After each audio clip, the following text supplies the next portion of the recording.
Las clases del día 12 de enero fueron una completa pérdida de tiempo para todos los zorros. Neil tenía 2 asignaturas lo bastante temprano como para tener que asistir a ambas, pero no aprendió nada en absoluto. Las voces de sus profesores no eran más que estática.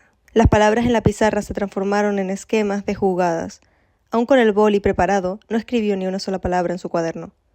Tendría que pedirle los apuntes a algún compañero más adelante. Pero en aquel momento todo eso le daba igual. Lo único que importaba era el vuelo que salía del Upstate Regional a la 1:20. El saque inicial estaba programado para las 7:30, pero Weimar quería llegar a Austin con 2 horas de antelación. No se fiaba del clima invernal, o eso había dicho. Neil estaba convencido de que los había gafado con su paranoia. Fuera estaba diluviando. La lluvia, tan fuerte y fría como para parecer hielo, hizo que Neil temiera que retrasaran su vuelo. Tenían cierto margen gracias a la escala de 90 minutos de Atlanta, pero aún así se estaba poniendo nervioso. Si se perdían su primer partido del campeonato por algo tan estúpido como el clima, no lo superarían la vida. La lluvia era demasiado fuerte como para que los paraguas sirvieran de algo, así que Neil se subió la capucha y regresó corriendo a la torre. Alzó la vista hacia el cielo con la esperanza de divisar el fin de los nubarrones grises y solo recibió agua en los ojos. Se limpió la cara con la mano y se coló en un hueco entre el tráfico de Primate Road. Un estudiante que estaba bajando la colina de camino a clase resbaló y cayó, soltando un improperio. Volvía a estar de pie antes de que Neil llegara hasta él, pero este había aprendido la lección y bajó el ritmo. No había sobrevivido a la crueldad de Rico para acabar partiéndose la crisma por culpa de su impaciencia. Los 4 carteles de precaución que habían en el recibidor eran exagerados, pero aún así patinó un poco al pisar el suelo mojado. Se apoyó en la pared para no perder el equilibrio y pasó la cartera por delante del sensor que había junto a los ascensores. Su tarjeta de estudiante fue capaz de activar la puerta incluso a través del cuero. Una vez que se iluminaron los botones, Neil puso la flecha ascendente y se subió al primer ascensor que se abrió. Había un charco de agua en el suelo, así que se agarró a la barandilla hasta llegar a la 3ª planta. La moqueta del pasillo estaba manchada de huellas. Neil fue hasta su habitación, añadiendo las suyas al desastre. Ponerse ropa seca no lo ayudó a entrar en calor, así que se echó en el sofá con una manta. No recordaba haberse quedado dormido, pero el ruido de la puerta lo despertó con un sobresalto. Matt parecía 15 centímetros más bajo de lo habitual, con el pelo pegado al cráneo. A pesar de estar empapado, tenía una sonrisa de oreja a oreja. Hizo un gesto para captar la atención de Neil, pero no habló hasta que la puerta estuvo cerrada. «Me acabo de cruzar con Allison», dijo. «¿Empapada?», adivinó Neil.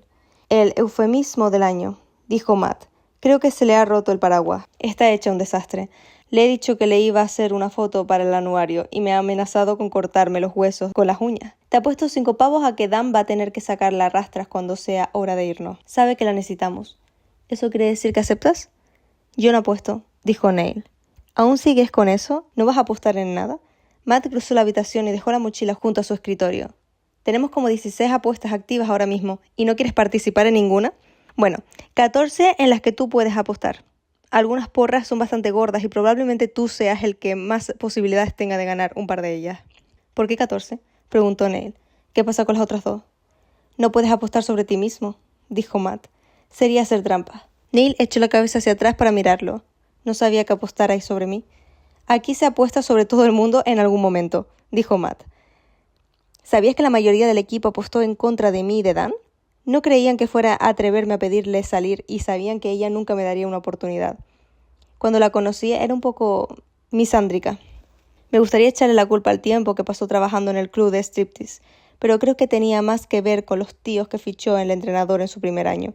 Hasta Allison me aconsejó que ni lo intentara». «Pero tú lo intentaste de todas formas», dijo Neil. «Durante un año entero», confirmó Matt. «René ganó una fortuna cuando Dan cedió por fin.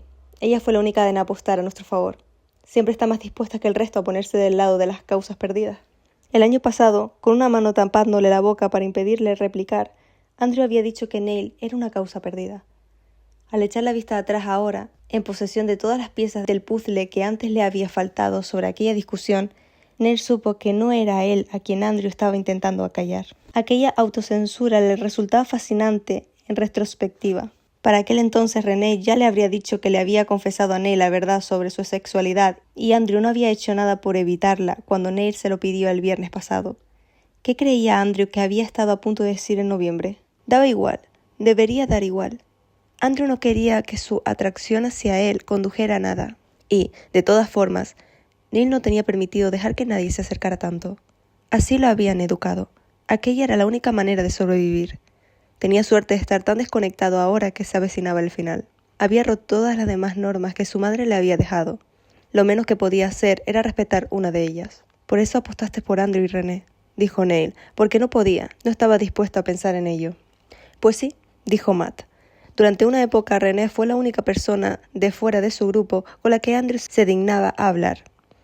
Ella decía que tenía muchas cosas en común y que no era nada serio, pero luego Andrew la dejó conducir su coche. Es un Lexus, Neil. Eso no se lo dejas a cualquiera. Neil hizo un gesto con la mano por encima de su cabeza para indicar que no captaba la importancia que tenía aquello. No hablo automóvil. Digo que después de que acabara de tunearlo, el coche valía casi 6 cifras. Neil se puso derecho de golpe y se giró para mirarlo. ¿Cuánto? Sabía que Andrew se había gastado la mayoría del dinero del seguro de vida de Tilda en aquel coche. Nicky había bromeado diciendo que Andrew había buscado un modelo que sirviera para consumir la indemnización de un plumazo. Neil no le había preguntado cuánto dinero había ganado con su muerte, pero solo con ver el coche sabía que había sido un desperdicio colosal de recursos. Tener una cifra aproximada solo hacía que se le revolviera el estómago. Su llavero pesaba de repente 1 tonelada y tuvo que controlarse para no sacarlo del bolsillo. Cuesta casi lo mismo que el Porsche de Allison, dijo Matt, y dejó que René se pusiera al volante después de conocerla desde hacía solo 2 meses. ¿Comprendes por qué aposté por ellos? Joder, estaba convencidísimo de que iba a ganar. Oírlo hablar en pasado fue suficiente como para distraer a Neil. ¿Has cambiado de opinión? Más o menos, dijo Matt, pero las normas son las normas. Una vez que pones el dinero sobre la mesa, no puedes cambiar por qué lado apuestas, pero sí puedes poner el dinero en contra en otras porras, así que puede que recupere una parte. Mierda, ya son más de las 12. Tenemos que mover el culo. Si quieres llevarte algo para el avión, te sugiero que vayas a por ello. Desapareció antes de que Neil pudiera preguntarle qué había hecho que cambiara de idea respecto a las posibilidades de René. Lo dejó estar y recogió su pila de apuntes sobre la alineación del UTE. Cuando se reunieron para salir y Matt vio lo que llevaba en la mano, le dedicó una sonrisa de comprensión que rozaba la lástima. Neil fingió que no la veía y cerró la habitación con llave a sus espaldas. Las chicas esperaron a que Matt llegara hasta ellas, pero Neil pasó de largo hasta el grupo de Andrew. El coche le pareció una bestia completamente nueva mientras se acercaba. Ya estaba lo bastante recuperado como para sentarse detrás con Nicky y Aaron, pero Kevin se subió tras ellos antes de que le diera tiempo a sugerirlo. En lo que tardaron en llegar de la residencia al coche y del coche al estadio, los zorros acabaron empapados. Allison no se había molestado en sacar un paraguas esta vez, pero llevaba un segundo chubasquero sobre la cabeza para proteger el pelo y el maquillaje que acababa de retocarse. Era la que estaba más cerca de todos y aún así entró en la sala de la televisión soltando improperios contra el clima. Weimar toleró el alboroto de su llegada con su habitual impaciencia y los arreó para que avanzaran por el pasillo y fueran a recoger sus equipaciones.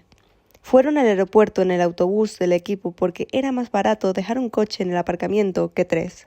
Estar de vuelta en el Upstate Regional transportó a Neil a su viaje a Virginia Occidental, así que se esforzó por centrarse en sus compañeros para evitar que sus pensamientos cayeran en una espiral oscura. Casi no lo consiguió, al menos hasta que Weimar le dedicó una mirada interrogativa. Neil lo miró de reojo y decidió no pensar en Rico. En su lugar, se centró en su regreso a casa, en cómo Weimar lo había dejado todo para ir a recogerlo, y cómo lo había mantenido de una pieza cuando estuvo a punto de romperse. La tensión en su pecho se relajó un poco y asintió en dirección a Weimar como respuesta a su pregunta muda. Facturaron, pasaron el control de seguridad con tiempo de sobra y recorrieron la terminal en busca de su puerta de embarque. Estaba casi al final, pasados los baños y una docena de tiendas. A medio camino había una cafetería y el olor a café y repostería caliente casi consiguió distraerlos. Weimar evitó que se desviaran con palabras vulgares y amenazas que iban medio en serio. Las raposas habían llegado antes que ellos al aeropuerto y estaban ya en la puerta de embarque. Neil miró por encima de sus cabezas a la pantalla que había sobre el mostrador. Decía, Atlanta, 1:20. Así que la aerolínea no prevía ningún retraso a pesar del clima. Neil decidió creérselo tan solo porque el avión ya los estaba esperando fuera. Los zorros se dispersaron cuando Weimar les dio el visto bueno.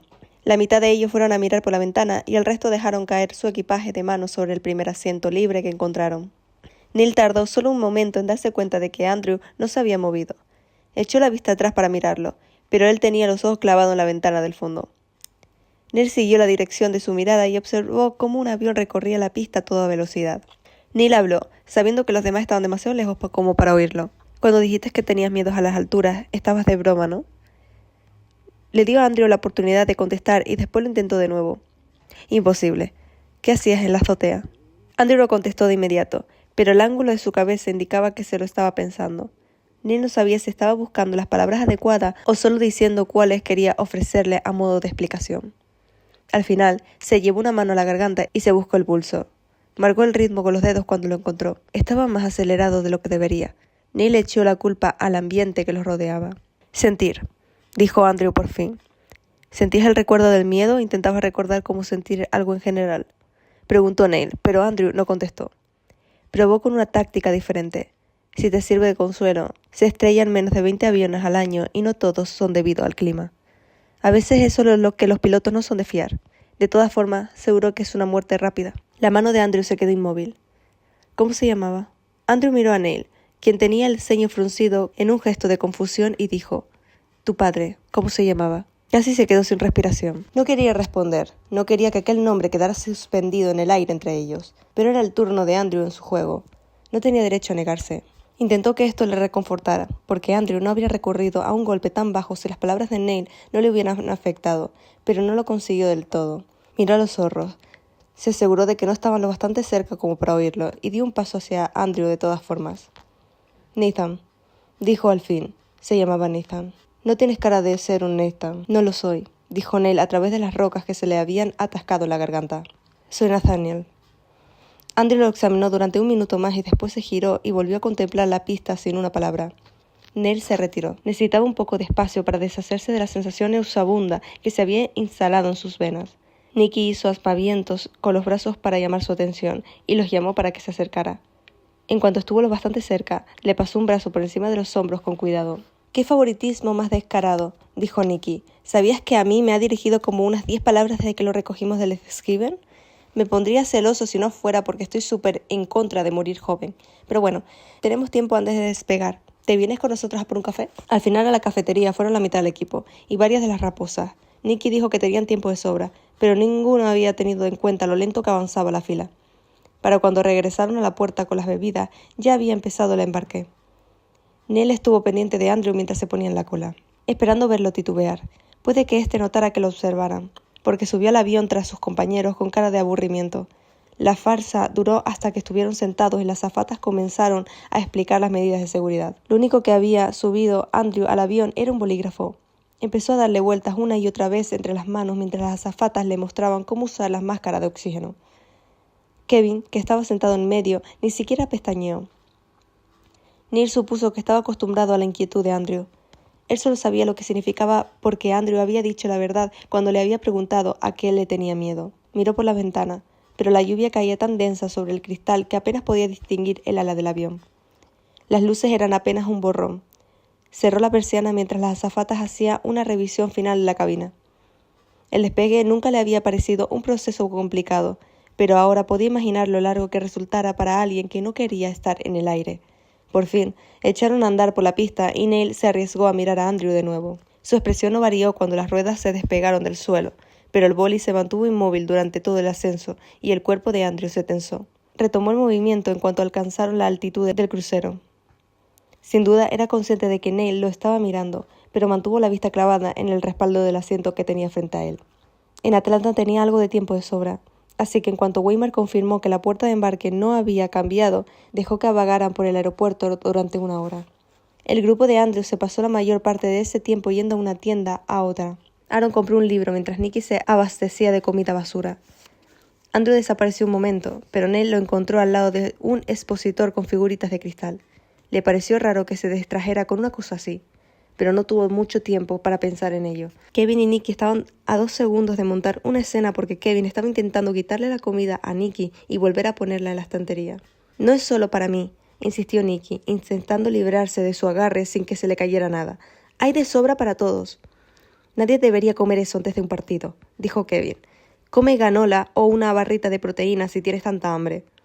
«Oye, que la mantequilla de cacahuete tiene proteína», protestó Nicky. «Suéltame antes de que le diga a Andrew que estás prohibiendo el chocolate. Te he dicho que me suelte. No eres mi jefe». «Ay, ¿en serio? ¿Acabas de pegarme?» «Yo me voy de aquí, y pienso fingir que no os conozco», dijo Aaron. «¡Traidor!», gritó Nicky mientras se alejaba. «Kevin, suéltalo», dijo Neil. «No merece la pena pelearos por eso». Si nuestra defensa va lenta, sufrimos todos, dijo Kevin. «¿Estás de broma?», dijo Nicky. «¿No ves que nos quedan no sé cuántas horas hasta el saque inicial? Para entonces ya habré digerido todo esto. Puedes acompañarme y verme cagar si no me crees». No creía que te fueran esas cosas, pero... Se pavoneó cuando Kevin se alejó de mal humor. Le dirigió a Neil una sonrisa triunfante, ignorando la forma en que los miraban los dependientes de la tienda. «Soy un maestro de la persuasión». «O del autoengaño», dijo Neil. Nicky arqueó las cejas. «Dios de mi vida, ¿eso ha sido un chiste? ¿Te ha dolido?» «No, en serio», dijo cuando Neil se dio la vuelta para alejarse. «¿Cómo es que estás de tan buen humor?» Al girarse, Neil volvió a tener a Andrew en su campo de visión. La luz se reflejó en las figuritas de cristal que tenía en la mano mientras se la pasaba a uno de los dependientes. Neil estaba demasiado lejos como para ver por cuál se había decidido, pero no necesitaba saberlo.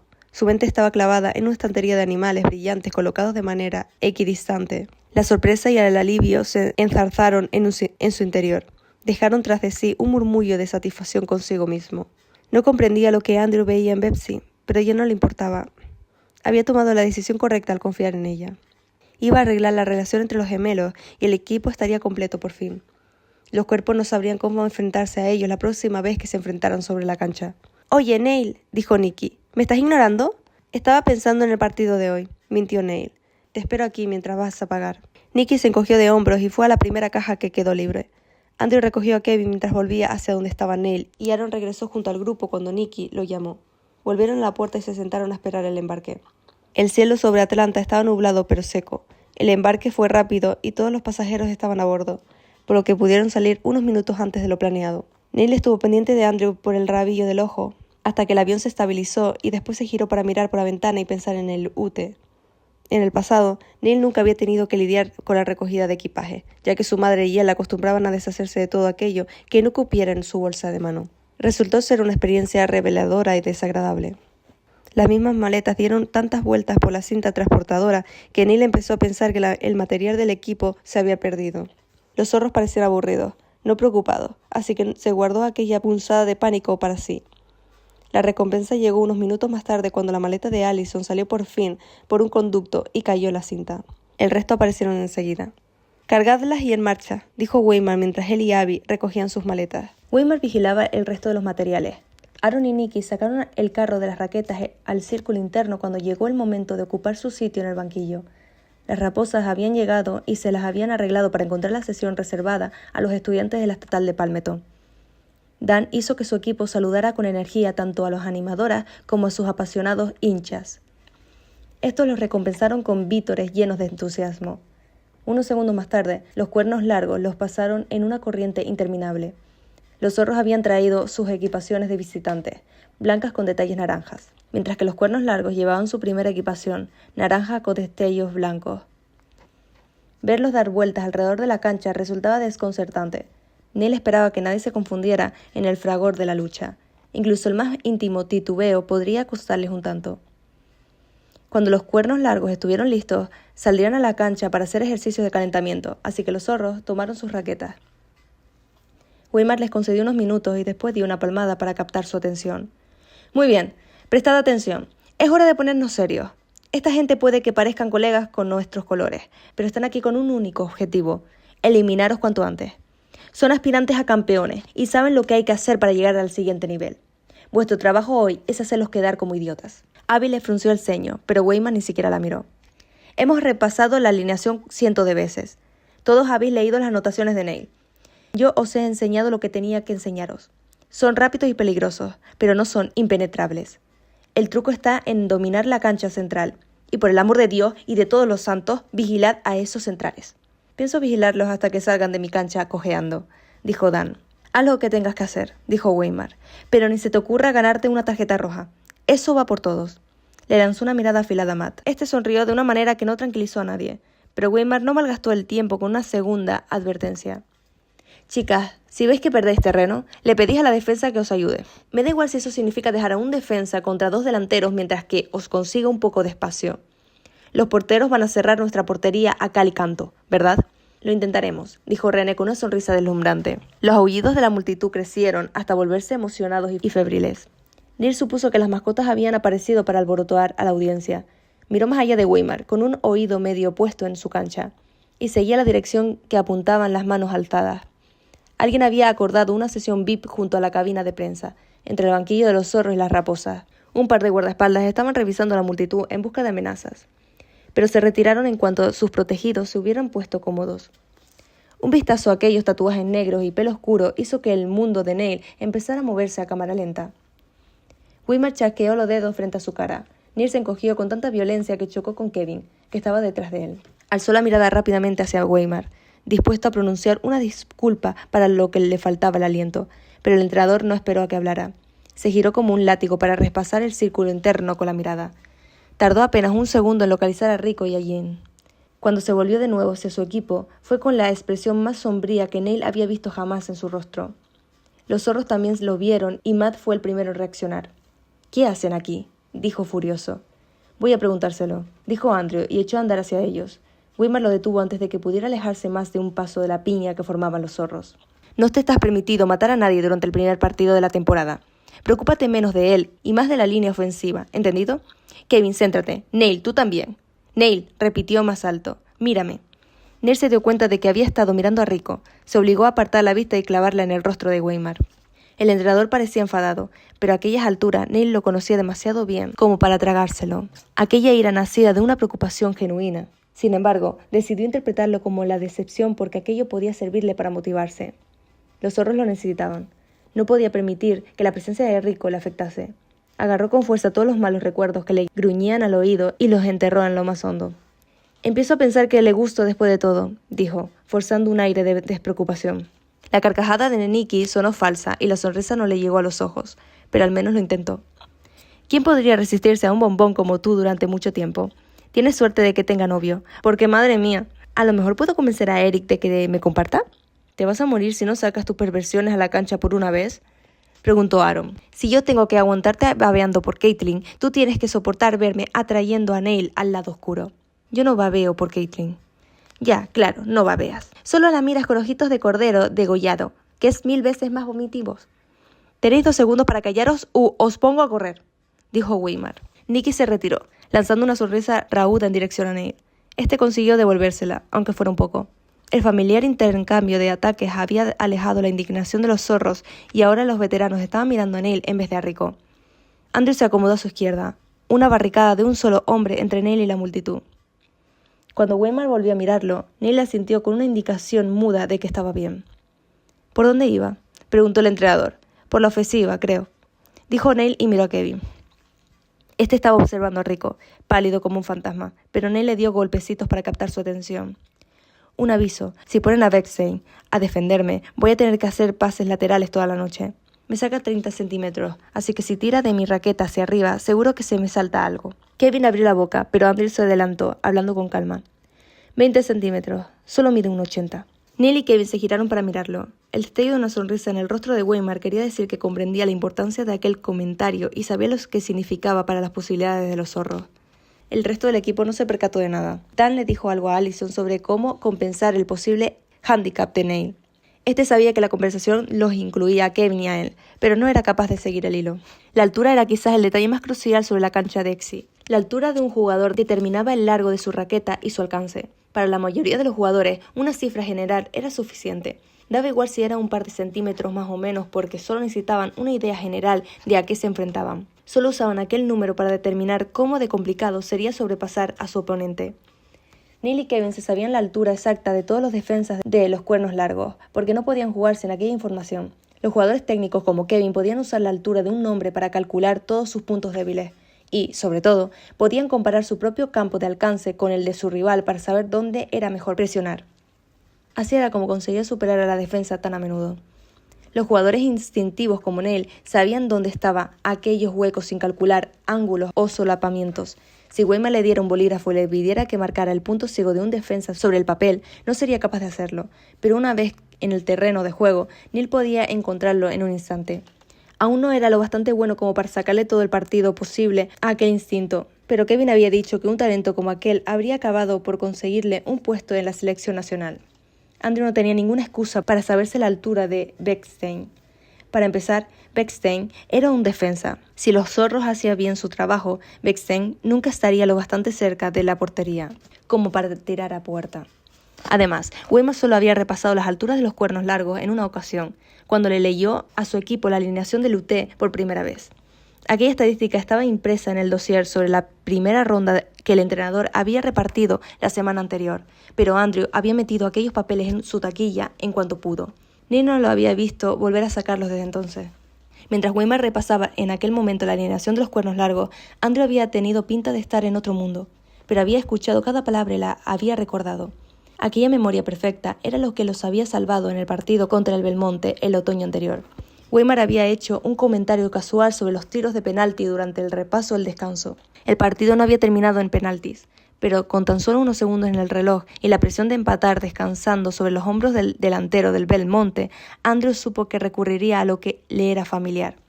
Había bloqueado un tiro imposible sin pensárselo 2 veces.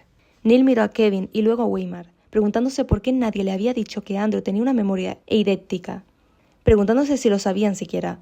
No pudo resistir la tentación de probar su teoría. Repasó mentalmente la línea ofensiva de los cuernos largos y se adelantó por un delantero de 5º año. ¿Cuánto mide Lakes? Míralo tú, dijo Andrew. Dame el gusto aunque sea solo una vez, dijo Neil. Andrew hizo amago de girarse, así que Neil enganchó los dedos enguantados en la red de su raqueta y tiró con cuidado. Lo intentó una vez más, insistiendo. ¿Cuánto mide? 1,60 y pico, sugirió Matt. 1,72, dijo Andrew. Más o menos. Matt se encogió del hombro con indiferencia. Neil soltó la raqueta de Andrew y se aferró a la suya. Vamos a ganar. ¿Esperabas que perdiéramos?, preguntó Dan. No, admitió Neil. Algo le tiró de la comisura del labio y supo por la tensión de su boca que llevaba puesta la sonrisa de su padre. Se apretó la cara interior del guante contra el rostro, casi aplastándose los labios contra los dientes. La boca le supo a sangre antes de poder bajar la mano de nuevo. Se inclinó un poco hacia atrás y miró más allá de Andrew hacia Rico. Pero me alegro de que esté aquí para verlo. Veamos si podemos ponerlo nervioso. Estupendo, dijo Weimar. Pues nada, imaginaos que me ha dado tiempo de contaros todas las cosas importantes que tenía que decir, porque se nos ha hecho tarde. Ya han abierto la cancha, hacemos los ejercicios de siempre, 1 y 3. Siempre te digo lo mismo porque me obligas a repetirlo. Nada de mandar las pelotas al otro lado de la cancha, Andrew. Los zorros se pusieron las protecciones que les faltaban y salieron a hacer los ejercicios de calentamiento. Neil estaba satisfecho con tomárselo con calma, más interesado en valorar el estado de su propio cuerpo que en marcar contra sus propios porteros. Ver a Rico había hecho que le palpitaran todos y cada uno de los moratones que ya empezaban a desvanecerse. Pero ahora apenas sentía nada. Lo único que importaba era su equipo y cómo éste se movía a su alrededor. Tuvieron que abandonar la cancha para el lanzamiento de la moneda. Dan ganó el primer saque y Weimar tuvo un par de segundos para reunir a su equipo antes de que anunciaran las alineaciones. Recordad, dijo, necesitamos 2 de 3 para pasar de la siguiente ronda y no podéis permitiros perder el primer partido de la temporada. Delanteros, o marcáis cada uno 3 goles u os apunto a correr un maratón. Defensas, si nos hacéis quedar como idiotas, os unís a ellos. Centrales, vosotras podéis. René, juega como tú sabes. Andrew, si dejas entrar menos de 3 goles en tu tiempo, te compro tanto alcohol como te quepa en la nevera. El comentarista llamó a ambas alineaciones iniciales a la cancha. Neil ocupó su puesto en la línea de media cancha y le lanzó una última mirada a Kevin. Por pura suerte, Pakestein estaba colocado frente a Kevin en la cancha. Este respondió a su mirada con un asentimiento de cabeza. Neil apenas consiguió estarse quieto hasta que el zumbido de inicio sonó por fin. El partido fue un tira y afloja durante un rato. Hubo un par de colisiones, un par más que se evitaron por los pelos y un buen puñado de insultos entre los dos equipos. Weimar había hecho bien de advertirlo sobre los centrales de los cuernos largos. La chica que sacó el Texas como titular era rápida y jugaba sucio. Dan y ella se habían pasado lo que llevaba el partido a empujones. Incluso cuando la pelota estaba en la otra punta de la cancha, no dejaban de chocar las raquetas en un reto constante. Neil no tenía ni idea de cómo Dan había aguantado tanto antes de saltar, pero duró más de 10 minutos. Cuando la pelota volvió a estar al alcance de las centrales, Dan se agazapó, agachó el cuerpo de su oponente con el suyo y la levantó en el aire antes de dejarla caer. Para mayor insulto, después le ofreció una mano para ayudarla a levantarse. Enseguida estuvieron encarándose y señalándose con gritos estridentes. Los árbitros estaban yendo hacia ella, probablemente para sacarle una tarjeta a Dan por aquel bloqueo tan peligroso, cuando la otra central le pegó un puñetazo en la boca. Dan levantó las manos en el aire y se negó a contraatacar. No tenía sentido, ya que había conseguido lo que quería. Las dos centrales recibieron tarjetas amarillas y los árbitros reiniciaron el partido desde una posición neutral. Aquel amago de pelea fue el punto de reflexión y el resto del primer tiempo fue brutal. Para cuando sonó la campana del descanso, a Neil le dolía todo el cuerpo, pero no le importaba. Andrew le había hecho caso a Weimar y solo había seguido 2 goles. Los zorros, sin embargo, ya habían metido 4. Neil salió de la cancha tras sus compañeros para el descanso. Pasó junto a Weimar, que estaba ahuyentando despreocupadamente a la prensa, y se dedicó a pasear por los vestuarios hasta que pudo volver a sentirse los dedos de los pies. Abby lo arrastró a una revisión rápida en la habitación contigua y a Neil le faltó el aliento para negarse. Los cuernos largos le dieron todo en el segundo tiempo. Acabaron con 2 jugadores con tarjetas rojas y 5 con amarillas. Su estilo de juego turbio puso a prueba a los zorros, pero sabía que no podía reaccionar. Una tarjeta amarilla no los mandaría al banquillo, pero 2 seguidas podían sacarlos del partido y no tenían suplentes para que los cubrieran. Controlaron sus temperamentos lo mejor que pudieron, poniendo mucho cuidado en sus propias transgresiones y recolectando tantos goles de penalti como fueran capaces. Al final mereció la pena, porque el marcador quedó 7-6 para los zorros. Cuando salieron de la cancha, René fue hacia Rico. No era propio de ella buscar pelea, así que Neil se detuvo para observarla. Rico no aceptó la mano que René le ofrecía, pero Jean sí. El apretón de mano duró un poco más de lo normal, pero Neil no supo cuál de los dos tardó más en soltarse. Pensó en la reacción tan extraña que había tenido Jean ante René en el banquete de otoño, aquella mirada sostenida y la presentación incómoda. Ese era el recuerdo que había estado buscando la semana anterior en el Reading mientras repasaba sus mensajes. Jean aceptaba la crueldad de Rico y Tetsuji porque no tenía nadie fuera de los cuervos. Sin nada más por lo que vivir y ninguna motivación para luchar, se limitaba a agachar la cabeza y centrarse en sobrevivir. René había sido el primer atisbo de luz que había llamado su atención. «Está interesado en ella», dijo Neil, sin ser del todo una pregunta. Kevin también los estaba observando. Da igual, no va a funcionar. René le había dicho a Neil el otoño anterior que los cuervos no tenían permitido tener pareja. Tetsuji no quería que nada distrajera a sus jugadores. René lo sabía, pero aún así estaba allí. Puede que Neil exagerara sobre sus intenciones, pero estaba dispuesto a sacar provecho de cualquier cosa. Puede que no, dijo Neil, pero podría darnos algo de ventaja. ¿Todavía te sabes su número? Dáselo a René y a ver qué puede hacer de aquí a la final. Dan y Kevin habían aceptado de antemano hacerse cargo de la prensa tras el partido. Neil se alegraba de poder dejárselo a ellos y se dispuso a seguir a sus compañeros hacia los vestuarios, pero no llegó lejos. Puede que se hubiera alejado unos 8 pasos del banquillo antes de que una reportera captara su atención a gritos. «Neil, ¿es cierto que te han marcado para la selección?» Lo más inteligente sería seguir andando y fingir que no la había escuchado a través del alboroto enfurecido de la multitud, pero Neil se detuvo en seco. Con la mirada fija hacia adelante, valoró todas las respuestas que podría y que no debería dar. Al final se dio la vuelta. Andrew estaba pegado a Kevin por la presencia de Rico en el estadio, pero sus ojos estaban clavados en Neil después de una pregunta tan atrevida como aquella. Neil ladeó la cabeza en una pregunta muda y Andrew le hizo un gesto para indicarle que hiciera lo que quisiera. Neil se desabrochó el casco y se acercó al trío de reporteras. Andrew le quitó el casco al pasar y René lo tomó de camino a los vestuarios. Neil se puso los guantes bajo el brazo y se detuvo junto a Kevin. «Perdona», dijo. «¿Has dicho algo?» «Hay rumores de que te han invitado a formar parte de la selección ideal». La reportera empujó el micrófono hacia él con la vista clavada en el vendaje que llevaba pegado al pómulo con esparadrapo y sudor. «¿Algún comentario?» La primera vez que alguien había preguntado sobre los tatuajes de Kevin y Rico, este último no se había ido por las ramas.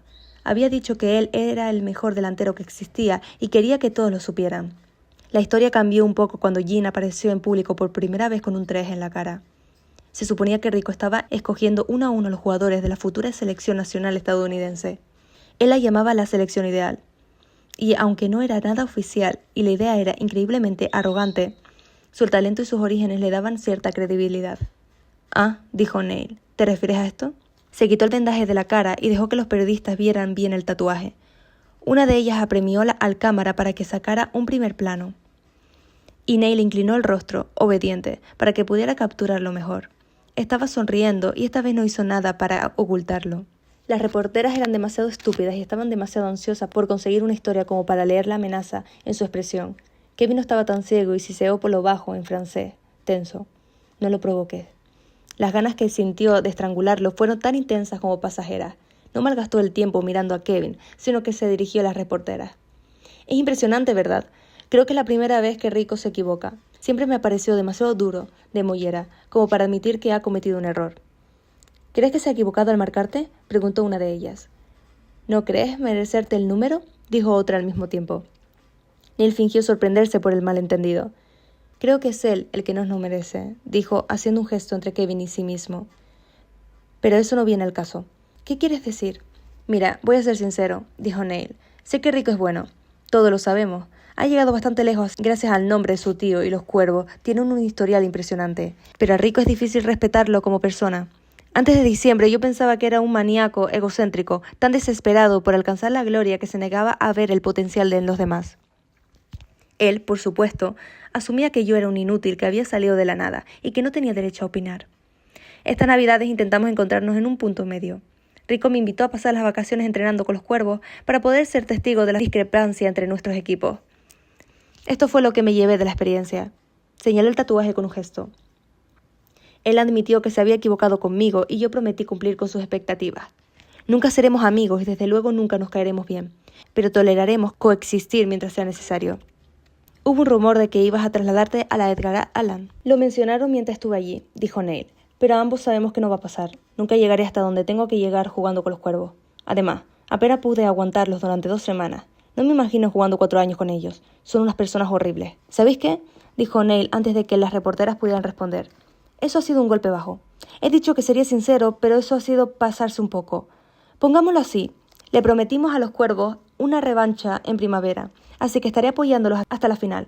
Si Rico no pensara que podríamos llegar tan lejos, no me habría marcado o habría cruzado el país para vernos jugar hoy. Sabe que tenemos una oportunidad. Lo que aún no sabe es que la próxima vez que nos enfrentemos vamos a ganar. No nos perdáis de vista, ¿de acuerdo? Va a ser una temporada interesante. Buenas noches, dijo cuando empezaron a hacerle preguntas. Se dio la vuelta y fue hacia los vestuarios como si no pudiera oírlas gritando su nombre. La risa encantada de Dan era signo de que lo estaban siguiendo. Pero no se giró para ver si Kevin y Andrew iban tras ella. La puerta de los vestuarios se cerró a sus espaldas de un portazo, amortiguando la mayor parte del ruido de la multitud, y Nell pudo oír el final de la protesta llena de amargura de Kevin. Su temperamento se encendió de nuevo y esta vez no lo reprimió. Se giró y empujó a Kevin contra la pared con todas sus fuerzas. Kevin le sacaba más de una cabeza y podía con él de sobra, pero lo habría pillado demasiado desprevenido como para defenderse. Dan lo miró con la boca abierta. Andrew, que había atacado a Matt por pegarle a Kevin, dio un paso atrás para apartarse de su camino. Ninguno de los dos iba a intervenir, así que Neil los ignoró para centrarse en Kevin. «Ya basta», dijo, hablando en un francés rápido y furioso. «No vuelvas a intentar censurarme. No dejaré que sea él quien decida cómo acaba esto». «Harás que nos castigue a todos», replicó Kevin. «Piensa un poco. Piensa tú. No puedes seguir teniéndole miedo. No es un interruptor que puedas encender y apagar.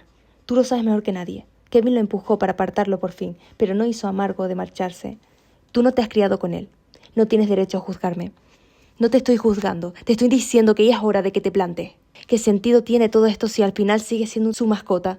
Si creyeras de verdad en nosotros, si creyeras de verdad en ti mismo, te enfrentarías a él».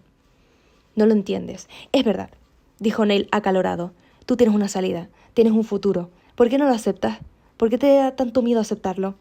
Así, sin más, su furia se resquebrajó rompiéndose bajo su peso del duelo prematuro y una necesidad abrumadora. La manera en que la expresión de Kevin pasó de irritada a seria indicaba que había oído el deje ronco en sus palabras. Neil se esforzó por aferrarse a su rabia y siguió hablando. «Cuando me enteré de quiénes eran los Moriyama, me quedé porque creía que tú tendrías una oportunidad. Uno de los dos tenía que sobrevivir y quería que fueras tú. Pero aún sigues creyendo en ese número que llevas en la cara. ¿Por qué te aferras tanto a ser el segundo?» Kevin miró a Andrew. Aunque él no pudiera seguir el hilo de la conversación, resultó que no le estaba pidiendo ayuda, porque dijo: «Andrew dijo lo mismo cuando intentamos ficharlo a los cuervos. Dijo que yo le interesaba porque había construido mi carrera basándome en ser el segundo. Esto no es lo que quiero, pero yo no soy como tú». La mirada que le dedicó a Neil estaba llena de frustración, pero la rabia que contenía era sobre todo hacia sí mismo. «Siempre he sido propiedad de Rico. Sé mejor que nadie lo que pasa cuando desafías a un Moriyama».